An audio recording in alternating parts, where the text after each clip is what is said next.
Hello दोस्तों, मैं अनामिका सिंह स्वागत करती हूँ आप सबका आपके यूट्यूब चैनल नॉलेज कॉर्नर में। फ्रेंड्स, जैसा कि आपके सामने सचिन सर की ये बुक है जिसके अभी हम लोग फ़िलहाल ज्योग्राफी के क्वेश्चन जो है वो डिस्कस कर रहे हैं। अगर आपने ये सीरीज़ जो है शुरू से देखा है तो ठीक है, अगर नहीं देखा है तो इसी चैनल पर जाइए और प्ले लिस्ट जो सचिन सर की प्ले लिस्ट है उसमें जाके आप बिहार बजट, आर्थिक सर्वेक्षण, जातीय जनगणना, करंट अफेयर के साथ साथ हिस्ट्री और इसके साथ साथ पॉलिटी के भी क्वेश्चन जो है वो ज़रूर देखिए। अभी हम लोग ज्योग्राफी के क्वेश्चन डिस्कस कर रहे हैं जिसमें लगभग 70 क्वेश्चन डिस्कस कर लिए हैं। उसके आगे के क्लास आज क्वेश्चन देखने को मिलेंगे, तो आप चैनल को सब्सक्राइब कर लीजिए, वीडियो को लाइक करिए और सभी दोस्तों के साथ शेयर करिए। ये सारे क्वेश्चन प्रीवियस ईयर हैं जो 1996 से लेकर अब तक किसी भी एग्जाम में पूछे गए क्वेश्चन जो है इसमें शामिल किए गए हैं। प्रीवियस ईयर आपके लिए बहुत ज़्यादा महत्वपूर्ण होते हैं क्योंकि आपको पता है प्रीवियस ईयर जो होता है वो बार बार रिपीट होता है, तो ऐसे क्वेश्चन आपके लिए बहुत ज़्यादा हेल्पफुल होंगे एग्जाम के टाइम में। तो आप चैनल को सब्सक्राइब कर लीजिए, वीडियो को लाइक करिए और सभी दोस्तों के साथ शेयर करिए। और आपको हमारे इसी चैनल पे एनसीईआरटी के भी सारे सब्जेक्ट के क्वेश्चन दिए जा रहे हैं जो अभिषेक सर द्वारा क्लासेस लिए जा रहे हैं, तो आप उन्हें भी ज़रूर देखें। ठीक, पहला क्वेश्चन है, झारखंड का लौह अयस्क उत्पादन में सर्वाधिक महत्वपूर्ण जिला कौन सा है? डाल्टनगंज, हजारीबाग, धनबाद या सिंहभूमि? इसके पहले के वीडियो में हम लोगों ने इस क्वेश्चन का जवाब जो है वो देखा था कि सिंहभूमि जो है, झारखंड का जो सिंहभूमि है वहाँ पे लौह अयस्क की सबसे ज़्यादा मात्रा देखने को मिलती है। ठीक, 1995 के संदर्भ में बात करें, यह प्रश्न जब पूछा गया था तब जब झारखंड जो था वो बिहार में शामिल हुआ करता था, उस समय जो है सिंहभूमि नंबर 1 पे था। आज भी जो है अगर पूछा जाए, अगर आज के पर्सपेक्टिव में पूछा जाए कि बिहार में या झारखंड में सबसे ज़्यादा लोहा कहाँ देखने को मिलता है, तो झारखंड के रांची में जो पलामू नामक शहर है, पलामू, वहाँ पे जो है लौह अयस्क सबसे ज़्यादा देखने को मिलते हैं। ठीक है, यहाँ की भूमि में हेमेटाइट प्रकार का लौह अयस्क पाया जाता है जो उच्च गुणवत्ता का होता है। इसके अलावा झारखंड के सिंहभूमि, चिरिया और गुआ जैसे एरियो में आपको लौह अयस्क देखने को मिलता है। ठीक, वहीं पे अगर आपसे पूछ लिया जाए क्या कॉपर के अयस्क बिहार में देखने को मिलते हैं, तो इसका जवाब हो जाएगा नहीं। कॉपर के अयस्क या कॉपर और या जिसे कच्चा तांबा कहते हैं आप, वो उसका बिल्कुल भी थोड़ा सा भी परसेंट बिहार में देखने को नहीं मिलता है। इसका कोई भी उत्पादन बिहार में नहीं होता है, लेकिन झारखंड में आपको कॉपर के अयस्क देखने को मिल जाएंगे। ठीक, अगला क्वेश्चन है, यहाँ से आज के क्वेश्चन स्टार्ट होते हैं। 17वीं शताब्दी में बिहार में सोने की खानें कहाँ स्थित थी? चंपारण, पटना, सासाराम, झारखंड? 1996 में पूछा गया क्वेश्चन है। इसका सही जवाब हो जाएगा ऑप्शन बी, पटना। 17वीं शताब्दी में पटना न केवल एक प्रमुख व्यापारिक और प्रशासनिक केंद्र था, बल्कि ऐतिहासिक दस्तावेजों और यात्रियों की रिपोर्ट के अनुसार इस क्षेत्र में सोने की खान जो है उसकी चर्चा भी मिलती है। उम्मीद है ये जो सोने के खान थे वो व्यापार से संबंधित हुआ करते थे, क्योंकि पटना जो था वो व्यापार का केंद्र हुआ करता था, इसलिए यहाँ जो है सोने को स्टोर करके रखा जाता था। ठीक, ऑप्शन बी इसका सही जवाब हो जाएगा। अगला क्वेश्चन, बिहार में खनिज उत्पादन के संदर्भ में निम्नलिखित कथनों पर विचार कीजिए। पहला है, रोहतास में पायराइट का सर्वाधिक भंडारण है। दूसरा है, चूना पत्थर कैमूर जैसे भभुआ जिला कैमूर, मुंगेर एवं रोहतास जिले में पाया जाता है। तीसरा है, जमुई जिले में सोने के भंडारण पाए जाते हैं। आपको बताना है इनमें से कौन सा सही है, इनमें से कौन सा सही है। इसका सही जवाब हो जाएगा, पहले तो देख लेते हैं, रोहतास में पायराइट का सर्वाधिक भंडारण है, बिल्कुल सही बात है। चूना पत्थर जिसे लाइम स्टोन कहते हैं, या कैमूर भभुआ जिला मुंगेर और रोहतास में पाया जाता है, ये भी बिल्कुल सही बात है। इसके साथ साथ नवादा में भी पाया जाता है। कहाँ पे? नवादा डिस्ट्रिक्ट में भी पाया जाता है। जमुई में सोने के भंडारण पाए जाते हैं, यह भी बिल्कुल सही जवाब है। इसका सही जवाब हो जाएगा उपयुक्त में से एक से अधिक। ठीक, उपयुक्त में से एक से अधिक आपको कहाँ पे दिया हुआ है, तो यहाँ पे दिया ऑप्शन डी में, ऑप्शन डी इसका सही जवाब हो जाएगा, उपयुक्त में से एक से अधिक। तीनों के तीनों ही सही हैं। अगला क्वेश्चन, निम्नलिखित में से बिहार में पाया जाने वाला किस खनिज द्वारा लौह प्राप्त किया जाता है? बिहार में वो कौन सी खनिज है जिससे लोहा प्राप्त किया जाता है, लौह अयस्क प्राप्त किया जाता है? तो अभी हम लोगों ने देखा था कि हेमेटाइट जो है इससे लौह अयस्क प्राप्त किया जाता है, कच्चा लोहा प्राप्त किया जाता है। और बिहार के झारखंड के सिंहभूमि में इसके जो है देखने को मिलते हैं। इसके अलावा पलामू वाले क्षेत्र में भी लोहे का अयस्क देखने को मिलता है, लौह अयस्क जो है वो प्राप्त किया जाता है। यह किससे प्राप्त होता है? हेमेटाइट से। ठीक है, हेमेटाइट है क्या? यह एक प्रकार का लौह अयस्क है, कच्चा लोहा है जिससे लोहा जो है वो बनाया जाता है। अगला क्वेश्चन, बिहार का प्रथम रामसर क्षेत्र कहाँ स्थित है? इसको इम्पोर्टेंट मार्क करिएगा। क्यों? क्योंकि बिहार में 2025 में 2 नए रामसर स्थल शामिल हुए हैं। इसको शॉर्ट वीडियो के माध्यम से मैंने आपको करंट में कवर किया था। अगर आपने देखा है तो ठीक है, अगर नहीं देखा है तो आप उस वीडियो को भी ज़रूर देखें और इसको स्टार मार्क कर लीजिएगा। ये क्वेश्चन हो सकता है इस बार ईयर 4.0 के एग्ज़ाम में आपको देखने को मिल जाए रामसर स्थल से। ठीक है, बिहार में प्रथम रामसर क्षेत्र कौन सा था? तो इसका सही जवाब हो जाएगा बेगूसराय में। बेगूसराय में कौन सा एरिया, किसको बेगूसराय ज़िले में वो कौन सी चीज़ थी जिसे रामसर साइट में शामिल किया गया? तो बेगूसराय में एक है कांवर झील। क्या है? कांवर झील। कांवर झील को रामसर साइट में पहला, ये बिहार का पहला क्षेत्र था जिसे रामसर साइट में शामिल किया गया था। ये कब हुआ था? तो सन 2020 में। कब हुआ था? 2020 में। और 2020 में भी ये क्वेश्चन देखने को मिल गया था। अभी हाल ही में तो रामसर साइट जो है वो बिहार में रामसर साइट में 2 स्थल जो हैं बिहार के वो ऐड किए गए हैं। वो दोनों स्थल के नाम आपको कमेंट बॉक्स में बताने हैं। ठीक है, अगला क्वेश्चन, बिहार का पहला रामसर स्थल कौन सा था? वही कांवर झील। ऑप्शन सी इसका सही जवाब हो जाएगा। बिहार का जो कांवर झील है यह बेगूसराय जिले में स्थित है। इसे 2020 में रामसर स्थल में घोषित किया गया था। इसे अंतर्राष्ट्रीय महत्व की आर्द्र भूमि यानी वेटलैंड बनाया गया। करतब झील जैव विविधता और पक्षी प्रेमियों के लिए एक महत्वपूर्ण स्थान है। यहाँ कई प्रवासी पक्षी भी आते हैं। ठीक, करतब झील या फिर इसी को कांवर झील के नाम से भी जाना जाता है। इसी को करतब झील के नाम से भी जाना जाता है। करतब झील भी इसी को कहते हैं। आपको कंफ्यूज नहीं होना है। अगला क्वेश्चन है, 1 मिनट। हाँ, नेक्स्ट क्वेश्चन, निम्नलिखित में से कौन सा वन्य जीव अभ्यारण्य बिहार के मुंगेर जिले में स्थित है? वाल्मीकि, राजगीर, भीम बांध, गौतम बुद्ध नगर। इसका सही जवाब हो जाएगा ऑप्शन सी भीम बांध। बिहार के मुंगेर जिले में जो स्थित है वो भीम बांध है। ठीक है, भीम बांध वन्य जीव अभ्यारण्य कहाँ पर स्थित है? तो बिहार के मुंगेर जिले में स्थित है। इसे कब स्थापित किया गया? तो इसे 1976 में स्थापित किया गया था। इसे कितने वर्ग किलोमीटर में स्थापित किया गया? तो 681 यानी 681.99 वर्ग किलोमीटर स्क्वायर या वर्ग किलोमीटर कह दें, इसमें यह फैला हुआ है।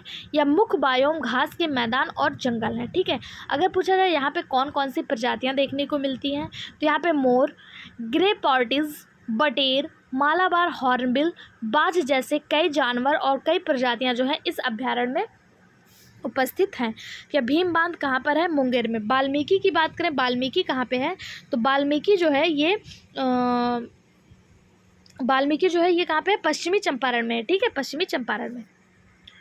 अगला क्वेश्चन, बिहार का कौन सा शहर वन्यजीव अभ्यारण्य और राष्ट्रीय पार्क के लिए प्रसिद्ध है? हजारीबाग, नालंदा, गया, जमशेदपुर। इसका सही जवाब ऑप्शन ए हजारीबाग 2000 में पूछा गया क्वेश्चन है। ठीक है, अगला क्वेश्चन, निम्नलिखित में से कौन सा स्थान बिहार के वन्यजीव के लिए प्रसिद्ध है? भागलपुर, बोधगया, पटना या हजारीबाग। तो इसका सही जवाब ऑप्शन बी बोधगया। बोधगया 2001 में पूछा गया क्वेश्चन है। उस समय बोधगया जो है वो वन्यजीव अभ्यारण्य के लिए प्रसिद्ध हुआ करता था। उसके बाद जो है हजारीबाग जो है ये भी वन्यजीव अभ्यारण्य के लिए प्रसिद्ध है। हालांकि वर्तमान में अगर बात करें तो हजारीबाग ये झारखंड में चला गया है।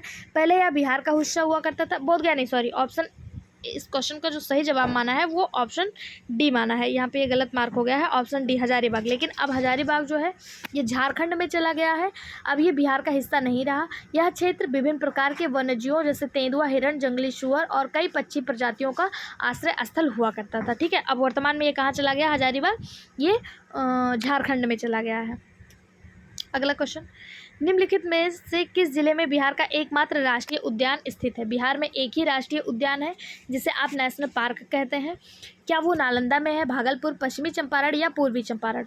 तो बिहार का एकमात्र राष्ट्रीय उद्यान जिसे आप वाल्मीकि राष्ट्रीय उद्यान के नाम से जानते हैं, जो वाल्मीकि टाइगर रिजर्व का एक हिस्सा है, या बिहार के पश्चिमी चंपारण में स्थित है। ठीक है, इसका नाम क्या है? Valmiki national park. Valmiki tiger reserve का हिस्सा ही है ये वाल्मीकि नेशनल पार्क। और यहाँ पर जो है वन्यजीव विशेष रूप से बंगाल टाइगर, हिरण, तेंदुआ और अन्य प्रजातियों को संरक्षित किया जाता है। अगर आपसे पूछा जाए या पश्चिमी चंपारण जो है या फिर वाल्मीकि टाइगर रिजर्व या फिर वाल्मीकि नेशनल पार्क किससे सीमा बनाता है, तो यह इंटरनेशनल बाउंड्री बनाता है नेपाल से। ठीक है, अगला क्वेश्चन, हाल ही में बिहार के किस स्थान पर उत्तर भारत का पहला वर्ल्ड रिंगिंग स्टेशन खोला गया? 2022 में पूछा गया क्वेश्चन। ये उस समय का करंट का क्वेश्चन था। क्यों? क्योंकि यह 2020 का क्वेश्चन था। ठीक है, 2020 में उत्तर भारत का पहला बर्ड रिंगिंग स्टेशन जो है वो बिहार में खोला गया था। बिहार के कौन से ज़िले में? भागलपुर में। कब खोला गया था? ये 7 नवंबर सन 2020 को खोला गया था बिहार के भागलपुर ज़िले में। और यह जो है उत्तर भारत का पहला था बर्ड रिंगिंग, तो इसलिए यह क्वेश्चन करंट में पूछ लिया गया था। करंट के क्वेश्चन से अपडेट रहने के लिए हमारे शॉर्ट वीडियो भी ज़रूर देखिए। साथ ही टेलीग्राम पे आपको सारे करंट के क्वेश्चन जो है वो अपडेट करा दिए जाते हैं, तो टेलीग्राम चैनल को भी ज़रूर से ज़रूर ज्वाइन कर लें। यह देश का चौथा और बिहार का पहला बर्ड रिंगिंग स्टेशन था जो सुंदरवन क्षेत्र में स्थापित था। इस केंद्र का उद्देश्य प्रवासी पक्षियों और गरुड़ के प्रवासों, विकास, संख्या, उड़ान मार्ग और प्रजनन आदि का अध्ययन करना था। ठीक है, तो ऑप्शन ए इसका सही जवाब हो जाएगा। कहाँ पे? भागलपुर में। अगला क्वेश्चन, विक्रमशिला गांगेय डॉल्फिन अभयारण्य बिहार के किस जिले में स्थित है? इंपॉर्टेंट मार्क, ये क्वेश्चन आपको टीआरई एग्जाम में भी देखने को मिला है, बीपीएससी री एग्जाम 2020 में भी देखने को मिला कि विक्रमशिला गांगेय डॉल्फिन अभयारण्य कहाँ पर स्थित है। तो इसका सही जवाब हो जाएगा ऑप्शन ए भागलपुर। बिहार के भागलपुर जिले में स्थित है और सुल्तानगंज के कहलगांव तक यह गंगा नदी से 60 किलोमीटर लंबे हिस्से में फैला हुआ है। इसकी स्थापना कब हुई? तो इसकी स्थापना हुई 1991 में। ठीक है, इसकी स्थापना कब हुई? 1991 में। इस अभ्यारण्य का मुख्य उद्देश्य क्या था? तो गंगा की डॉल्फिन, जो गंगा नदी में पाई जाने वाली डॉल्फिन है, और वहाँ के अन्य जलीय जीवों का संरक्षण करना इसका उद्देश्य था। ठीक, अगला क्वेश्चन, निम्नलिखित में से किसने बिहार में गिद्ध संरक्षण योजना शुरू किया है? Kaimur tiger reserve, Rajgir wildlife sanctuary, Valmiki tiger reserve, Kanwar lake world sanctuary, एक से अधिक इनमें से कोई नहीं। किसने गिद्ध संरक्षण जो है वो शुरू किया है? इसका सही जवाब हो जाएगा option C, Valmiki tiger reserve. Valmiki tiger reserve या बिहार के वाल्मीकि नगर जो पश्चिमी चंपारण में स्थित है वहाँ पर है, और वाल्मीकि टाइगर रिजर्व का ही एक पार्ट वाल्मीकि नेशनल पार्क है जो बिहार का इकलौता नेशनल पार्क है। वाल्मीकि टाइगर रिजर्व में गिद्धों की घटती संख्या को रोकने के लिए यहाँ पर जो है गिद्ध संरक्षण जो है वो चालू किया गया है। ठीक, अगला क्वेश्चन, भारत की राष्ट्रीय स्तनी क्या है, यानी कि नेशनल मैमल क्या है? तो आप सभी को पता होगा, इसका सही जवाब है ऑप्शन डी बाघ। बाघ राष्ट्रीय पशु भी है और बाघ जो है ये मैमल्स के अंतर्गत भी आता है, इसलिए इसे भारत का नेशनल मैमल्स कहा जाता है। रॉयल बंगाल टाइगर भारत का राष्ट्रीय स्तनी पशु है जिसे राष्ट्रीय पशु के रूप में भी जाना जाता है। इसे 1972 में 1972 में मान्यता दी गई थी। 1973 में एक प्रोजेक्ट चला था जिसे प्रोजेक्ट टाइगर कहा जाता है, तो प्रोजेक्ट टाइगर के अंतर्गत इसको संरक्षण प्रदान किया गया था। यहाँ से बहुत सारे क्वेश्चन बनते हैं। पहला तो ये कि बाघ को नेशनल एनिमल्स के रूप में कब घोषित किया गया? 1992 में। और यहाँ से एक क्वेश्चन जो आपको ईवीएस से पूछ लिया जाता है, इन्वायरमेंट से पूछ लिया जाता है कि प्रोजेक्ट टाइगर कब स्टार्ट हुआ? तो 1993 में प्रोजेक्ट टाइगर जो है वो स्टार्ट किया गया था। वहीं पर अगर आपसे पूछ लिया जाए राष्ट्रीय पक्षी, तो मोर है, और ये कब घोषित हुआ? 1963 में राष्ट्रीय पक्षी को मोर घोषित किया गया था। हाल फिलहाल में गंगा की डॉल्फिन को राष्ट्रीय जलीय जीव के रूप में घोषित किया गया, ये भी आपके लिए इंपॉर्टेंट है। साथ ही साथ उत्तर प्रदेश का अगर राष्ट्रीय जीव जलीय जीव पूछ लिया जाए तो भी गंगा डॉल्फिन ही है, और भारत का राष्ट्रीय जलीय जीव भी गंगा डॉल्फिन है। राष्ट्रीय पक्षी मोर कब घोषित हुआ? तो ये 1963 में घोषित हुआ था, और राष्ट्रीय पशु बाघ ये कब घोषित हुआ? 1972 में घोषित हुआ था। अगला क्वेश्चन, बिहार के किस जिले में गंगा नदी सबसे लंबी है? फ्रेंड्स, हम लोग 5000 सब्सक्राइबर के करीब पहुंचने वाले हैं। आप लोग से अनुरोध है, एक बार आप लोग सहयोग करिए कि हम लोग फटाफट आपका जो ये अपना परिवार नॉलेज कॉर्नर है ये फट से 5000 सब्सक्राइबर पहुंच जाए। ठीक है, इसका जो सही जवाब हो जाएगा, बिहार के किस जिले में गंगा नदी सबसे लंबी है? तो आपको बता दें, अगर बिहार की आकृति आयताकार है तो बिहार को बिल्कुल बीचों बीच से जो है गंगा नदी 2 बराबर भागों में काटती है, और इसी पे यही गंगा नदी के किनारे ही बसा हुआ एक शहर है पटना। पटना जो है यही इसका सही जवाब हो जाएगा। गंगा नदी इसी में सबसे लंबाई तक फैली हुई है। गंगा नदी बिहार के कई जिलों से होकर बहती है, लेकिन इसकी सबसे लंबी धारा जो है वो पटना जिले में पाई जाती है। पटना के किनारे गंगा नदी काफ़ी विस्तृत और लंबी दूरी तक प्रवाहित होती है। अगर पूछ लिया जाए कि कितना, तो गंगा नदी जो है बिहार में 445 किलोमीटर तक प्रवाहित होती है, और यह बक्सर, भोजपुर, पटना, सारण, वैशाली, समस्तीपुर, बेगूसराय, भागलपुर, कटिहार और मुंगेर जैसे जिलों से बहती है। ठीक, अगला क्वेश्चन, बिहार राज्य में गंगा के किनारे स्थित जिलों की संख्या कितनी है? बिहार राज्य में गंगा के किनारे स्थित जिलों की संख्या जो है वो 12 है। कितने हैं? 12। गंगा के किनारे बिहार के 12 जिले बसे हुए हैं, उनमें से पटना में सबसे ज़्यादा ये बहती है। इसके साथ साथ और कौन कौन से हैं? तो बक्सर है, भोजपुर है, सारण, पटना, वैशाली, समस्तीपुर, बेगूसराय, लखीसराय, मुंगेर, खगड़िया, भागलपुर और कटिहार। एक बार फिर से देख लीजिए, बक्सर, भोजपुर, सारण, बक्सर, भोजपुर, सारण, पटना, वैशाली, समस्तीपुर, बक्सर, भोजपुर, सारण, पटना, वैशाली, समस्तीपुर, बेगूसराय, लखीसराय, मुंगेर, बेगूसराय, लखीसराय, मुंगेर, खगड़िया, भागलपुर, कटिहार, खगड़िया, भागलपुर, कटिहार।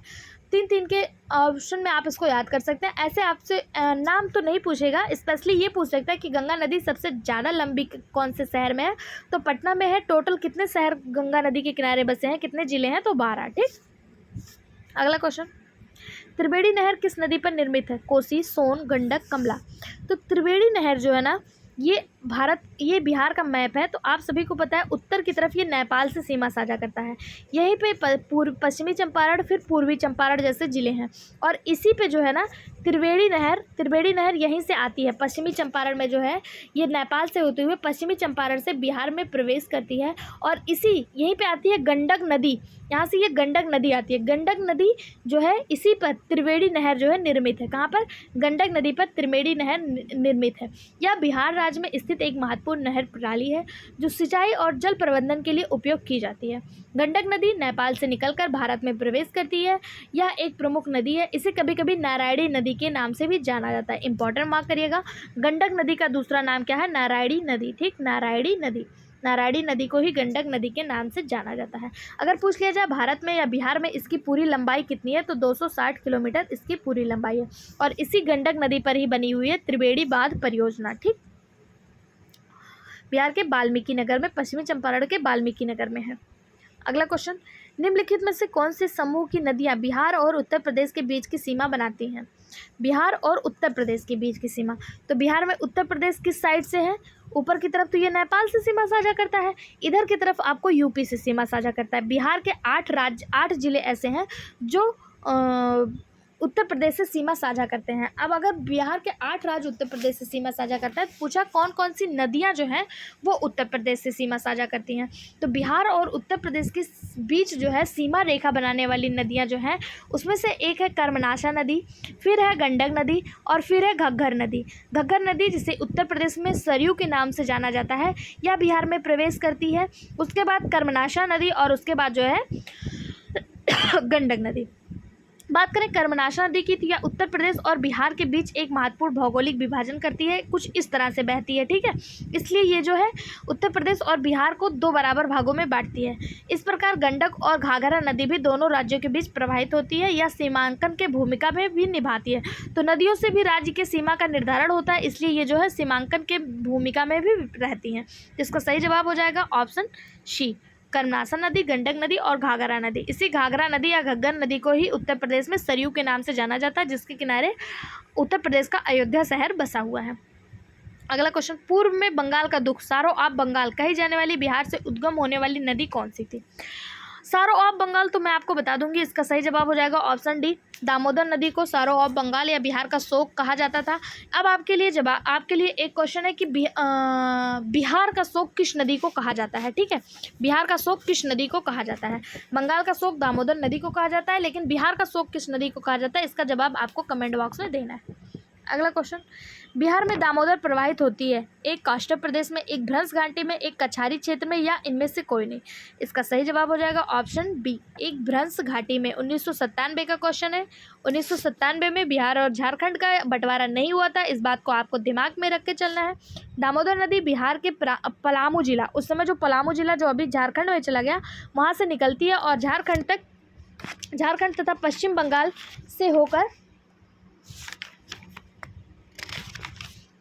प्रवाहित होती है। ठीक है, इसका सही जवाब हो जाएगा रिफ्ट वैली, यानी कि भ्रंश घाटी। ऑप्शन बी इसका सही जवाब हो जाएगा। अगला क्वेश्चन, निम्नलिखित झीलों में से कौन से बिहार में स्थित है? अनुपम झील, सांभर झील, सुखना झील, कामा झील। 2015 में पूछा गया क्वेश्चन है, यानी कि ये बिहार के बंटवारे के बाद पूछा गया क्वेश्चन, तो इसका सही जवाब हो जाएगा ऑप्शन ए, अनुपम झील। अनुपम झील बिहार में स्थित एक महत्वपूर्ण झील है जो स्थानीय पारिस्थितिकी और जैव विविधता के लिए महत्वपूर्ण है। अनुपम झील बात करें या कहाँ पे है, तो बिहार के कैमूर जिला में स्थित है। अगला क्वेश्चन, एशिया का सबसे बड़ा जलप्रपात जिसे आप फॉल्स कहते हैं, वाटरफॉल, हुंडू, किस जगह पे पाया जाता है? इंपॉर्टेंट मार्क करिएगा। यह एशिया का सबसे बड़ा है, एशिया का सबसे बड़ा, इसलिए ये इंपॉर्टेंट मार्क हो जाता है। इसे डबल स्टार मार्क करिएगा। 2001 और 2002 में पूछा गया क्वेश्चन है। हुंड्रू किस जगह पे है? तो इसका सही जवाब हो जाएगा ऑप्शन ए रांची। रांची कहाँ पे है? झारखंड में है, ठीक है। हुंड्रू जलप्रपात झारखंड के रांची जिले के पास स्थित है। यह जलप्रपात प्राकृतिक सुंदरता और पर्यटकों को आकर्षित करता है। यह किस नदी पर है? अगर पूछा जाए हुंड्रू जलप्रपात किस नदी पर है, तो यह स्वर्णरेखा नदी पर बना हुआ है। कौन सी नदी? स्वर्णरेखा नदी पर बना हुआ है, ठीक। अगला क्वेश्चन, जमशेदपुर किस नदी के किनारे स्थित है? जमशेदपुर, जिसे स्टील शहर के नाम से जाना जाता है, स्टील नगर के नाम से जाना जाता है। रतन जी टाटा ने इस शहर का निर्माण करवाया था और इन्होंने यहाँ पे स्टील हब जो है वो स्थापित किया था। यह झारखंड का एक प्रमुख औद्योगिक नगर है जो किस नदी के किनारे है? तो यह स्वर्णरेखा नदी के किनारे है। किस नदी के किनारे? स्वर्णरेखा नदी के किनारे है, ठीक है। इसी स्वर्णरेखा नदी पर आपको हुंड्रू जलप्रपात देखने को मिलता है। अगला क्वेश्चन, सोन और गंगा नदी का संगम बिहार के किस जिले में स्थित है? सोन और गंगा नदी, तो गंगा नदी जो है बिहार को 2 बराबर भागों में बांटती है। सोन नदी मध्य प्रदेश से होते हुए बिहार में प्रवेश करती है। पूछा है सोन और गंगा नदी का संगम जो है कहाँ पे है? तो पटना जिले में, बिहार का जो पटना जिला है जो बिहार की राजधानी है, यहीं पे सोन आकर गंगा से मिल जाती है, नीचे की तरफ से, दक्षिण की तरफ से, ठीक है। सोन और गंगा नदी का संगम कहाँ पे है? पटना में है। सोन नदी मध्य प्रदेश से निकलती है। मध्य प्रदेश में कहाँ से? तो मध्य प्रदेश में जो अमरकंटक का क्षेत्र है, अमरकंटक की जो पहाड़ियाँ हैं वहाँ से निकलते हुए पटना में आके गंगा नदी से मिल जाती है, ठीक। अगला क्वेश्चन, ब्रह्मयोनी हिल बिहार के किस जिले में स्थित है? गया, रोहतास, नालंदा, नवादा। इसका सही जवाब हो जाएगा ऑप्शन ए गया। ब्रह्मयोनी हिल बिहार के गया जिले में स्थित है। यह एक प्रसिद्ध पर्वत है जो धार्मिक और आध्यात्मिक महत्व रखता है। गया हिंदू तीर्थ स्थलों में से एक है और यह विशेष रूप से पिंडदान और मोक्ष प्राप्ति की परंपरा के लिए प्रसिद्ध है और यहीं पे ये ब्रह्मयोनी हिल जो है वो प्रेजेंट है। अगला क्वेश्चन, त्रिवेणी नहर का निर्माण निम्नलिखित में से किस नदी पे हुआ? तो अभी हम लोगों ने देखा था त्रिवेणी नहर का निर्माण जो है वो गंडक नदी पे हुआ था। गंडक नदी कहाँ पर है? तो गंडक नदी जो है वो नेपाल से होते हुए पश्चिमी चंपारण से बिहार में प्रवेश करती है और इसी पे जो है त्रिवेणी नहर बना हुआ है। ऑप्शन डी इसका सही जवाब हो जाएगा। अगला क्वेश्चन, कोसी मैदान की माध्य समुद्र तल से औसत ऊंचाई है 30 मीटर, 300 मीटर, 150 मीटर, एक से अधिक इनमें से कोई नहीं। इसका सही जवाब ऑप्शन ए 30 मीटर। कोसी मैदान बिहार के उत्तरी भाग में स्थित एक समतल क्षेत्र है जो कोसी नदी के प्रवाह के कारण बनता है। कोसी मैदान की औसत ऊंचाई की बात करें तो कितना है? 30 मीटर है। यह मैदान मुख्य रूप से बाढ़ग्रस्त क्षेत्र के रूप में जाना जाता है क्योंकि कोसी नदी जो है वह अपने बहाव के मार्ग को हमेशा बदलती रहती है, इसलिए यह बाढ़ के लिए बहुत ज़्यादा उत्तरदायी होती है। अगला क्वेश्चन, निम्नलिखित में से किस स्थान पर कोसी गंगा नदी से मिलती है? तो कोसी जो है जिस प्रकार सोन जो है गंगा नदी से नीचे की तरफ मिलती है, उसी प्रकार कोसी जो है ये ऊपर की तरफ से नेपाल से बहकर आती है और गंगा नदी से मिलती है। तो कोसी गंगा नदी में कहाँ पे मिलती है? कुर्सेला, वैशाली, हजारीपुर या फिर जमला। तो इसका सही जवाब हो जाएगा ऑप्शन ए कुर्सेला। कुर्सेला नामक जगह पर कोसी जो है वो गंगा नदी से आकर मिलती है। कहाँ पे? कुर्सेला नामक जगह पर, और यह उत्तर की तरफ से आकर मिलती है, ठीक है। यह नेपाल से निकलकर बिहार में प्रवेश करती है और कुर्सेला अगर पूछ लीजिए कुर्सेला कहाँ है, तो कुर्सेला जो है ये कटिहार जिले में है। कहाँ पे है? कटिहार जिले में है और यह उत्तर से आकर बिहार में मिलती है। इस संगम स्थल पर एक हाइड्रोलॉजिकल और भौगोलिक दृष्टि से विशेष महत्व है। कोसी नदी नेपाल में कहाँ से निकलती है? तो कोसी नदी का उद्गम जो है नेपाल में स्थित गोसाई कुंड नेपाल में एक गोसाई कुंड ग्लेशियर है, यहाँ से कोसी नदी जो है निकलती है, ठीक है। इसकी कुल लंबाई की अगर बात करें 720 किलोमीटर है। इसी कोसी नदी को बिहार के शोक या सौरव ऑफ बिहार के नाम से जाना जाता है। अगला क्वेश्चन, बिहार की भूमि निम्नलिखित में से किस नदी प्रणाली में अपवाहित है? महानदी, गंगा, यमुना या गोदावरी। तो इसका जवाब आप सभी को पता है, बिहार की सारी नदियां आकर गंगा में ही मिलती हैं। ऊपर से गंडक कह दें, कर्मनाशा कह दें या फिर कोशी कह दें या फिर बूढ़ी गंडक कह दें, ये सारी नदियां नीचे से सोन, कमला जैसी जो नदियां हैं ये सब आकर गंगा में मिलती हैं और गंगा नदी प्रणाली का निर्माण करती हैं। तो बिहार की जो भूमि है वो गंगा नदी से अपवाहित है। ऑप्शन बी इसका सही जवाब हो जाएगा, ठीक है। गंगा की बहुत सारी सहायक नदियां हैं, उनमें से कौन कौन सी है? कोसी, गंडक, सोन, पुनपुन, बागमती, ये सारी नदियां हैं, ठीक।